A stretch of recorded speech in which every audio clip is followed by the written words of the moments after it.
पाहता विजन महाराष्ट्र न्यूजच्या वृत्तवाहिनीमध्ये तुम्हा सर्वांचं स्वागत। पाहुयात आजच्या ठळक घडामोडी। सॅनिटरी पॅडच्या आडून गोवा बनावटी दारूच्या तस्करीचा डाव राज्य उत्पादन शुल्क विभागानं उधळून लावलाय। पोलिसांच्या हातावर तुरी देण्यासाठी तस्करांनी 6 टायर टेम्पोमध्ये परराज्यातील महागड्या दारूंचे बॉक्स रचून त्यांना सॅनिटरी पॅडच्या बॉक्सने झाकले होते। या तस्करांकडून राज्य उत्पादन शुल्क विभागाच्या पथकाने 361 बॉक्स परदेशी बनावटीच्या दारूचे बॉक्स व 362 सॅनिटरी पॅडचे बॉक्स जप्त केले आहेत। होळी सणाच्या पार्श्वभूमीवर गोवा राज्यातील प्रतिबंधित दारूच्या साठ्याची तस्करी होणार असल्याची माहिती राज्य उत्पादन शुल्क विभागाचे आयुक्त डॉक्टर राजेश देशमुख यांना मिळाली होती। त्यांनी दिलेल्या माहितीनुसार ठाणे अधीक्षक प्रवीण तांबे यांच्या पथकाने भिवंडी पथकाच्या मदतीने कल्याण भिवंडी रोडवरील टेमघर परिसरात असलेल्या साईप्रेम हॉटेल जवळ सापळा रचला। यावेळी त्यांनी संशयित टेम्पोची झडती घेतली असता सुरुवातीला त्यांना फक्त सॅनिटरी पॅडचे बॉक्स मिळून आले, मात्र संपूर्ण कंटेनर तपासला असता त्यांना आतमध्ये विदेशी दारू आणि बिअरचा साठा मिळून आला। या टेम्पोतून पथकाने एकूण 42 लाखांचा मुद्देमाल जप्त केलाय। राज्य उत्पादन शुल्क विभागाच्या पथकाने धडक कारवाई करत वर्षभरात 2.5 कोटी रुपयांची 21,000 बल्क लिटर दारू तस्करीचा पर्दाफाश केलाय। 2 दिवसांपूर्वी देखील या पथकाने सिमेंट मिक्सरमधून सुरू असलेली तस्करीचा डाव उधळून लावला होता। महाराष्ट्राची मद्याची किंमत आणि शेजारील राज्य किंवा केंद्रशासित प्रदेशामध्ये मद्याची किंमत याच्यामध्ये मोठ्या प्रमाणावर तफावत आहे। अशाच प्रकारच्या बऱ्याच कारवाई यापूर्वी या कार्यालयाने केल्या राज्य उत्पादन शुल्क विभागाने। होळीच्या पार्श्वभूमीवरती आम्हाला अशी माहिती मिळाली की अशी तस्करी होण्याची शक्यता आहे आणि संशयित वाहनाची आमचे निरीक्षक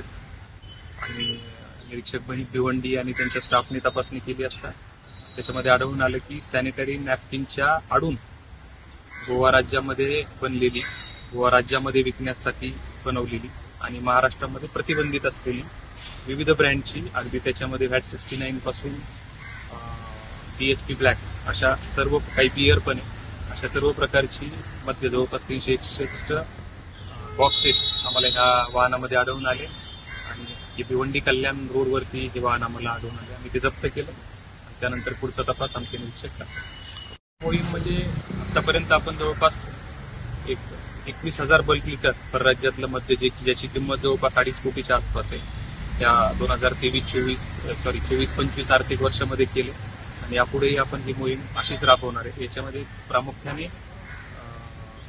शेजारच्या राज्यामध्ये मद्याची कमी किंमत याला कारणीभूत आहे, त्याच्यामुळे अशा प्रकारच्या वारंवार आपल्याला मद्य सापडतात।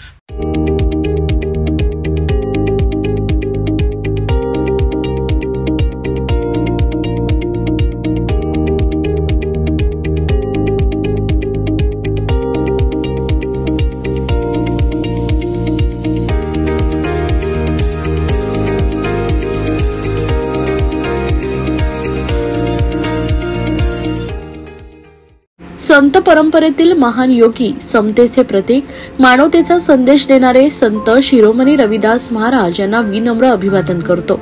आपल्याला एक महान संत आणि समाज सुधारकाला अभिवादनाची संधी मिळाली।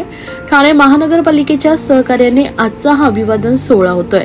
ठाणे महापालिका नेहमीच समाज सुधारकांच्या, थोर नेत्यांच्या विचारांचा जागर करण्यासाठी अशा प्रकारच्या कार्यक्रमाला पाठबळ देते। आम्ही सगळ्यांनी मिळून तो पायंडा पाडलाय, असं प्रतिपादन राज्याचे उपमुख्यमंत्री एकनाथ शिंदे यांनी शुक्रवारी केलंय। ठाणे महानगरपालिका आणि गुरु रविदास महाराज सार्वजनिक उत्सव समिती यांच्या संयुक्त विद्यमाने डॉक्टर काशीनाथ घाणेकर नाट्यगृहात संत शिरोमणी गुरु रविदास महाराजांच्या 648व्या जयंती उत्सवाचं आयोजन करण्यात आले होते। या कार्यक्रमास परिवहन मंत्री प्रताप सरनाईक, आमदार संजय केळकर, माजी नगरसेवक एकनाथ भोईर, माजी नगरसेविका एकता भोईर, अतिरिक्त आयुक्त 1 संदीप माळवी, अतिरिक्त आयुक्त 2 प्रशांत रोडे, उत्सव समितीचे अध्यक्ष बालाजी कांबळे, उपाध्यक्ष राजाभाऊ चव्हाण, सुनील लोंगरे, सचिव विक्रम भोईर, सहसचिव संतोष जाधव, खजिनदार सुनील गवळी, सहखजिनदार संतोष मस्के आदी उपस्थित होते। या उत्सव समितीचे अध्यक्ष बालाजी कांबळे यांनी प्रास्ताविक केले। या सोहळ्यात भाई आशिनकर, संदीप खर्डीकर, जयश्री बागडे, डॉक्टर राजेश्री मस्के, संदीप प्रमुख गचांडे यांचा समाजरत्न पुरस्कारानं गौरव करण्यात आला आहे। त्याचबरोबर 10वी आणि 12वीच्या परीक्षेत उत्तम गुण प्राप्त केलेल्या विद्यार्थ्यांचा सत्कार करण्यात आला। या सोहळ्यात सूरस्पर्श निर्मित गाथा गुरु रविदासाची या कार्यक्रमात कलाकारांनी विविध गीते सादर केली। आज संत रविदास महाराज जयंती या ठिकाणी झाली। मी त्यानंतर संत रविदास महाराज जयंतीच्या निमित्त सर्व नागरिकांना मनापासून शुभेच्छा देतो। आणि ही संत रविदास महाराज जयंती पहिल्यांदा ठाणे महापालिकेच्या माध्यमातून आयोजित केलेली आहे। ठाणे महापालिकेला पण धन्यवाद देतो, कारण संत रविदास महाराजांचे जे काही अनुयायी आहेत त्यांची गेल्या अनेक वर्षापासूनची मागणी ठाणे महापालिकेने पूर्ण केली। आयुक्तांना धन्यवाद, त्यांच्या टीमला धन्यवाद। आज आम्ही खूप आनंदी आहोत की आजच्या या जयंती कार्यक्रमासाठी आमचे सन्माननीय महाराष्ट्राचे उपमुख्यमंत्री, माजी यशस्वी मुख्यमंत्री एकनाथजी शिंदे साहेब हे उपस्थित झाले आणि संपूर्ण समाज या ठिकाणी एकत्र झाला। या जयंती दिनात आमचे काही समाजरत्न यांना पुरस्कार प्रदान केले आणि या समाजातील गुणवंत विद्यार्थी 10वी आणि 12वी यांचा देखील सत्कार माननीय मुख्यमंत्री उपमुख्यमंत्री एकनाथजी शिंदे साहेब यांच्या वतीने देण्यात आला। पुरस्कार हे त्या विद्यार्थ्यांसाठी एक प्रेरणा, समाजातील पुढील काही विद्यार्थ्यांना अजून त्यातून ते प्रेरणा घेऊन पुढे जातील अशी अपेक्षा या व्यासपीठाला आहे। समाज भवनाची मागणी केलेली होती, त्या मागणीबाबत ही मागणी आमची फार जुनी आहे। या मागणी सध्या कमिशनर यांनी क्लस्टरचे जे संजय देशमुख यांना त्यांनी काही आदेश म्हणजे गोष्टी संगितलेल्या आहेत की यांना या ठाण्यामध्ये या संपूर्ण समाजासाठी सामाजिक भवन, ज्या ठिकाणी की संपूर्ण समाजाला सांस्कृतिक व कौटुंबिक किंवा विद्यार्थ्यांसाठी काही वाचनालय त्या ठिकाणी एकत्रित मिळावं अशी ही मागणी आहे। ती मागणी लवकरच मान्य होईल अशी अपेक्षा आहे। सर्व नागरिकांना आवाहन करण्यात येत आहे की सध्या डासांमार्फत पसरणाऱ्या डेंग्यू या आजाराचा प्रसार रोखण्यासाठी प्रत्येकाने पुढील प्रमाणे कार्यवाही करावी। डेंग्यू आजार एडिस इजिप्ती हा डास चावल्याने होतो। या डासांची पैदास साचलेल्या किंवा साचवलेल्या स्वच्छ पाण्यामध्ये होते। 8 दिवसांपेक्षा जास्त दिवस पाणी उघडे व साचून राहिल्यास त्यात डास अंडी घालतात। अंड्यांच्या अळ्या तयार होऊन पुढे डास तयार होतात।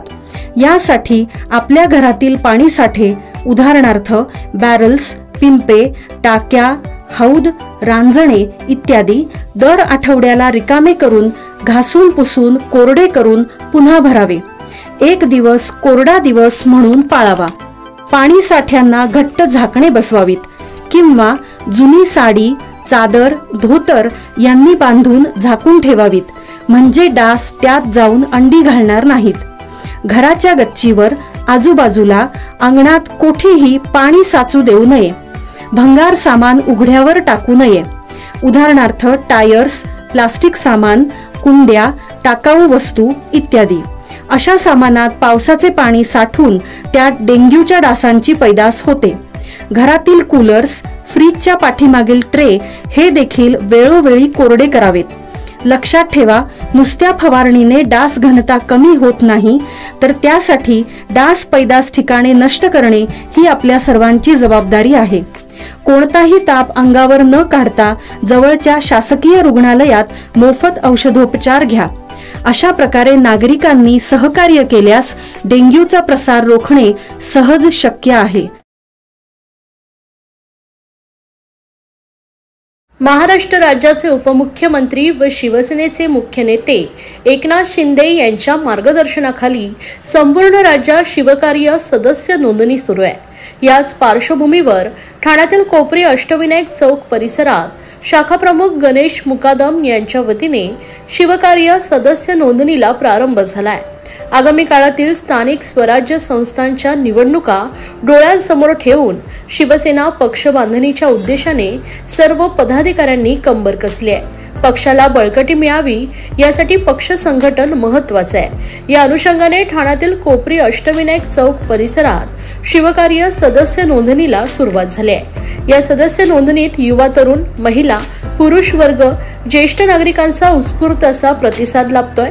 या कार्यक्रमाला शिवसेनेचे कोपरी पासपाकडी उपशहर प्रमुख प्रकाश कोटवानी, कोपरी पासपाकडी सचिव विकास पाटील, कोपरी विभाग सचिव प्रकाश खांडेकर, विभाग प्रमुख संतोष बोडके, प्रशांत पाटील, शाखा प्रमुख रोहित पिंपळोलकर गायकवाड, महिला विभाग प्रमुख मनीषा शिंदे, महिला उपसमन्वयक आनंदी खांबल, सर्व शाखा प्रमुख, उपशाखा प्रमुख, उपविभाग प्रमुख, गटप्रमुख तसेच महिला आघाडी पदाधिकारी, युवा सेना पदाधिकारी, स्थानिक नागरिक मोठ्या संख्येने उपस्थित होते। या होत्या आजच्या ठळक घडामोडी। अशाच राजकीय, सांस्कृतिक, क्रीडा क्षेत्रातील बातम्या पाहण्यासाठी पाहत रहा विजन महाराष्ट्र न्यूज ही वृत्तवाहिनी। विजन महाराष्ट्र न्यूजच्या फेसबुक चॅनलला व यूट्यूब चॅनलला फॉलो आणि सबस्क्राईब करा। धन्यवाद।